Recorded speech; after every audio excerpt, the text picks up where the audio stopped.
Hello friend, સ્વાગત છે તમારું મારા કિચનમાં. આજે હું તમારી સાથે શેર કરીશ એકદમ સોફ્ટ અને જાળીદાર નાયલોન ખમણ જે ફરસાણવાળાની દુકાને મળે છે તેવા જ નાયલોન ખમણ આપણે આજે ઘરે બનાવીશું.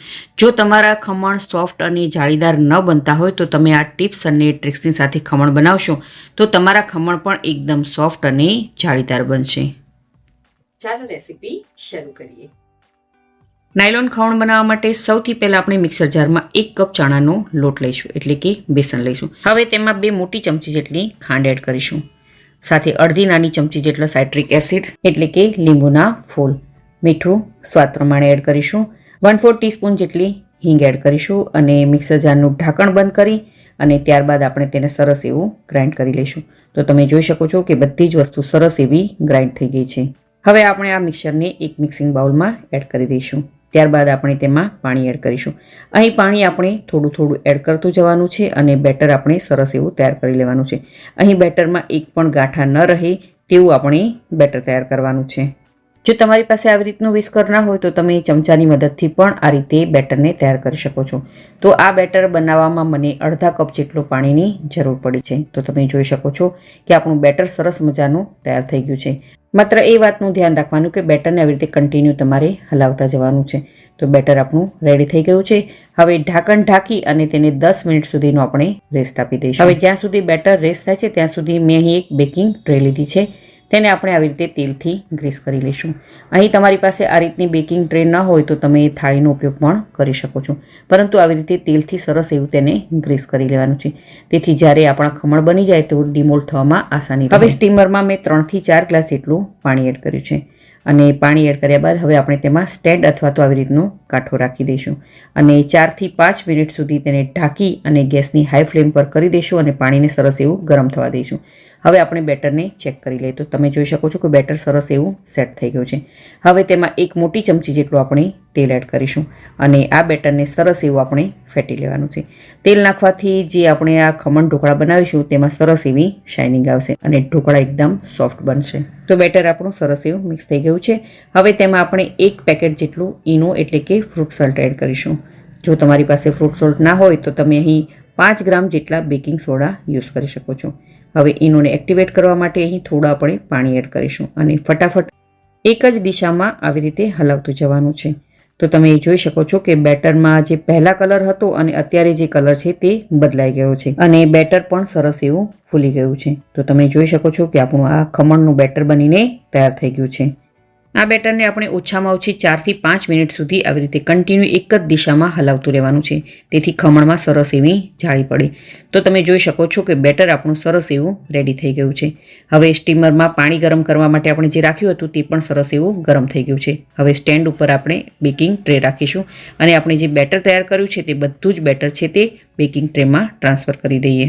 અહીં તમારે એ વાતનું ખાસ ધ્યાન રાખવાનું કે પાણી સરસ એવું ગરમ થઈ જાય ત્યારબાદ જ બેકિંગ ટ્રેને મૂકવાની છે અને ત્યારબાદ તેમાં બેટરને એડ કરવાનું છે. અહીં ટ્રે અથવા તો થાળીમાં થોડી એવી જગ્યા રાખવાની છે કારણ કે ખમણને ફૂલવાની જગ્યા આપવાની છે, તેથી તે સરસ એવા ફૂલી શકે.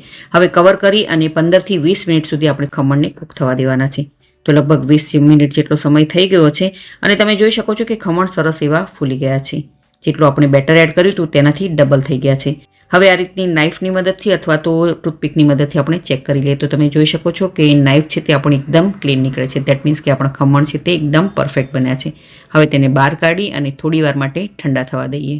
તો જ્યાં સુધી આપણા ખમણ તૈયાર થાય છે ત્યાં સુધી આપણે ખમણનો વઘાર તૈયાર કરી લઈએ. તો મીડિયમ ગેસની ફ્લેમ પર આપણે એક પેન રાખીશું અને તેમાં 2 મોટી ચમચી જેટલું તેલ એડ કરીશું. તેલ સરસ ગરમ થઈ જાય એટલે તેમાં 1 મોટી ચમચી જેટલી રાઈ એડ કરીશું. રાઈ ફૂટવા લાગે એટલે તેમાં 3 લીલા મરચાંના ટુકડા એડ કરીશું. સાથે થોડા લીમડાના પાન એડ કરીશું. 1 ચપટી જેટલી હિંગ એડ કરીશું અને બધી જ વસ્તુને સારી રીતે એકવાર સોતે કરી લઈએ. મરચાં સરસ એવા સોતે થઈ જાય એટલે આપણે તેમાં 1/4 કપ જેટલું પાણી એડ કરીશું.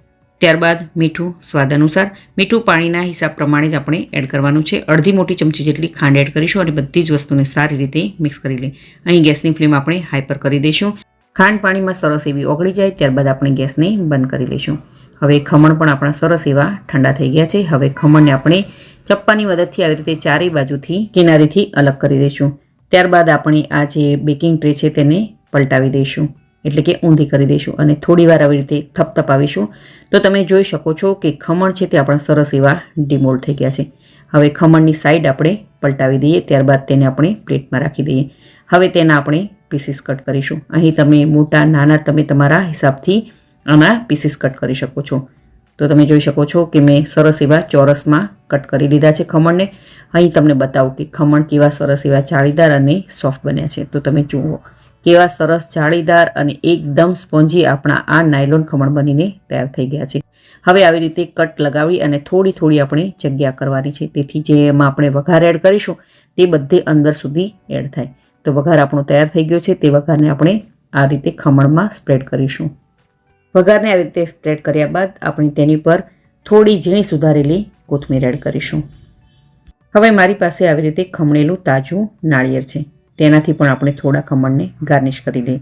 આ નાળિયેર એડ કરવું ટોટલી ઓપ્શનલ છે. તો બન્યા છે ને એકદમ ફરસાણવાળાની દુકાન જેવા જ આ નાયલોન ખમણ, જે એકદમ જાળીદાર અને ખાવામાં એકદમ સોફ્ટ અને સ્પોન્જી. તો તમે પણ આ રેસીપીને એકવાર જરૂરથી ટ્રાય કરજો. જો તમને મારી આજની આ રેસીપી ગમી હોય તો વિડીયોને લાઇક કરજો અને વધારેમાં વધારે શેર કરજો અને મારી ચેનલને જરૂરથી સબસ્ક્રાઈબ કરજો. તો ફરી મળીએ એક નવી રેસીપી સાથે.